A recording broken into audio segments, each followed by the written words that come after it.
ওয়ালাইকুম আসসালাম। ভালো আছেন কি? জি, আলহামদুলিল্লাহ। সোনালী লাইফ ইন্স্যুরেন্সে আপনার নামে একটা বীমা পলিসি ছিল, যেটা জিটিএ হচ্ছে আপনি টোটাল টাকা পাচ্ছেন হচ্ছে 14,92,500 টাকা, অ্যাভারেজ আপনার 15 লাখের মধ্যে। আসলে এই বীমাটা অনেকে বলে যে বীমা করে টাকা পাওয়া যায় না, সেই ক্ষেত্রে আপনার অনুভূতিটা আমরা জানতে চাচ্ছি। না, আমার এখানে কোনো ঝামেলা হয় নাই।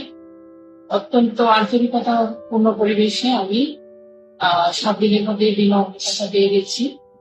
সোনালী লাইফ ইন্স্যুরেন্সের কাছে অত্যন্ত আন্তরিক, স্পেশালি এই আহ, এই ব্রাঞ্চের প্রতি আমি আরো অনেক আন্তরিক। সবাই খুব সুবিধাপূর্ণ পরিবেশে আমার অনেক হেল্প করছে। কোনো ধরনের ঝামেলা ঝুঁকি আমার পথ হয়নি। ধন্যবাদ। আর একটু বিষয়ে জানতে চাচ্ছি যে আপনার এই টাকাটা হচ্ছে ব্রাঞ্চ থেকেই পাচ্ছেন। জি, ব্রাঞ্চ